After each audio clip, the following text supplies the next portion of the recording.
My work is in restoring facial movement and the smile. It took a journey for me to get here today. We did two surgeries for her, and here she is with a smile and also with her eye opened. I thought, wow, this is amazing. This is the work that I want to do.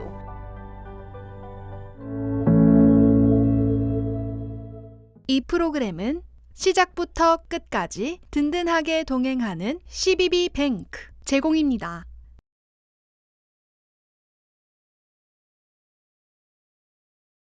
Let me start with a question.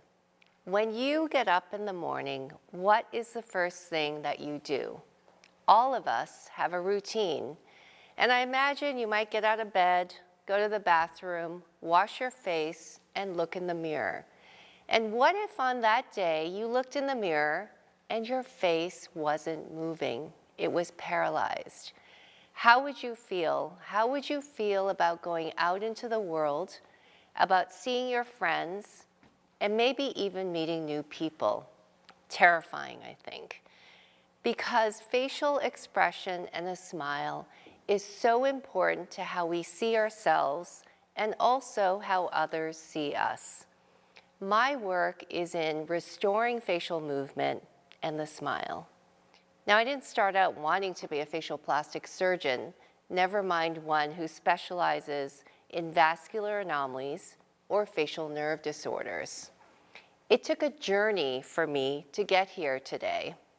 My name is Teresa O, and I'm a facial plastic and reconstructive surgeon in New York. That journey was at times circuitous, and so I'd like to share with you some of the building blocks, the people and the mentors that shape the person that I am and the work that I do today. My family and I immigrated from Seoul, South Korea to Toronto, Canada in 1971. I was fortunate, my brother and I, that my parents showed us a very hard work ethic, strong work ethic. So these are my parents. They were my first role models. They were always encouraging and inspiring, and they made my brother and I feel that we could be anything that we wanted to be. And from a very early age, I can remember thinking that I wanted to do something meaningful and purposeful in life. My great uncle, Haraboji, Dr. Moon, was a small town country pediatrician. And he came back from a medical conference and he gave me this little book. It was a throwaway brochure, but it was full of beautiful transparencies, color transparencies of the human body. And I was fascinated with these images. I was also inspired by the work that he did with children. And I decided at that time that I too wanted to be a doctor. And I was always at the top of my class for, until 9th grade. And I moved to a new high school and I was struggling. I was struggling in English and I needed an English tutor. And her name was Sophia Friesen, and she became my next mentor. Not only did she teach me how to write, how to decode Shakespeare's Hamlet, but she also became a trusted confidant. And during the same time, I also volunteered at the Toronto Sick Kids Hospital as a candy striper. I was really struck by how drab and uninspiring hospital spaces, these spaces of healing, were. And so I took a little detour and I applied to architecture school. I decided I'm going to do something about this. And it was in my first critique. Critique is where you present your project and there are a row of 5 or 6 professors sitting in front of you, and they just seemed to be grilling me with questions. And I froze, like I didn't know what to say. And at that time, Professor Vince Mulcahy jumped up from his seat and he said, "Teresa, you have to put on your intellectual sneakers."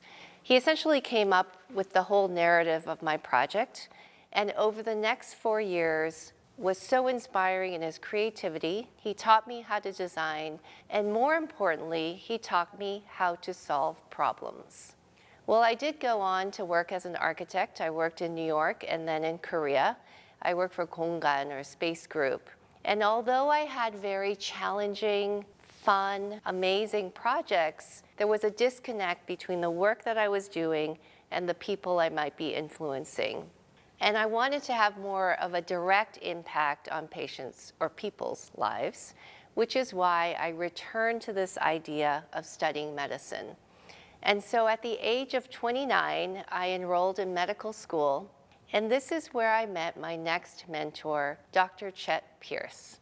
I was writing an article for a medical journal, and he was the editor. He gave me opportunities to teach at the Harvard Graduate School of Education, and he also showed me what a career as a clinician and an educator could be like. I'm grateful to Dr. Pierce for that time in my life. In residency, you have to choose a medical specialty, and I wanted to do something with my hands, something that was three-dimensional and reconstructive, something that was a little difficult, or I thought it would be, and so I chose head and neck surgery. It wasn't until the fourth year of medical school where I met Dr. Milton Weiner, and he was the first person to ask me, what do you want to do when you finish here the year? I said, geez, I don't know. But you know, I would love to do what you do in treating patients with vascular anomalies. Why not? He said, of course, I can train you. And so I started working with Dr. Weiner, and one day a little girl came in and she had a vascular anomaly on her face, and she also had facial paralysis. She wasn't moving her face. Well, she returned a year later, and this time her face was moving. I thought, wow. This is amazing. This is the work that I want to do. And so I found out that her surgeon was Dr. Tessa Hadlock at the Mass Eye and Ear Infirmary. I reached out to Tessa and she agreed to train me. And so the work that I do today, I'm so thankful for her for teaching me the skills in facial reanimation. Remember that detour into architecture? Well, it turns out that my education and my work as an architect is so foundational to the work that I do today. And so I'd like to share with you some examples of patients that we've treated over the years. This is little Nagalem. She's a 5-year-old who came to us from Ethiopia. Nagalem has a very large venous malformation. A venous malformation is made up of abnormal veins, and it will just grow and grow and grow. In Africa, just like in other parts of the world, a child with a deformity is seen as having a bad omen. So essentially, she was hidden away in her hut, and she did not go to school. And so we, through the Weiner Foundation, the Heal the Children, and the hospital, we were able to bring Nagalem to New York and do the surgery pro bono. And here she is after surgery. Here she is being welcomed home by her mother and all the villagers upon her return. And I want to tell you that Nagalem is now in school, and she's very socially active and part of the community overall. This is 6-month-old little baby, Analia from Pennsylvania. Analia has a hemangioma of her eyelid. Now, did you know that 1 in 10 kids is born with a hemangioma? Really common, really, really common. But in places like the eye, it can actually cause blindness, and that's the problem, and that's the reason for early intervention. So with one surgery, it took maybe 1 to 2 hours, we were able to remove the hemangioma, and now she has 20/20 vision. This young woman came to us from Israel. She has something called an arterial venous malformation. An AVM, as they're called, can cause life-threatening bleeds, and that was the problem for her. This was getting bigger and bigger and bigger. So she came, we did surgery, again, a few hours surgery, and here she is. She sent us a photo of her at a social event just 6 months later. Here's baby Sloan. Baby Sloan came to us from the Midwest United States of America. She has something called also a hemangioma, very large, and it can be very destructive of the normal tissues. So we did a few surgeries for her, and although she's come a very long way, she has one more small surgery to go to give her even more symmetry. Now you might be wondering, how do we do this? How do we restore facial movement and expression? Well, one of the surgeries that we can do, thanks to medical technology, is we can harvest a muscle from the patient's own leg. It's called the gracilis muscle. And we can bring it up to the face. And we plug it into a nerve, which we may have transplanted earlier, an artery, and a vein.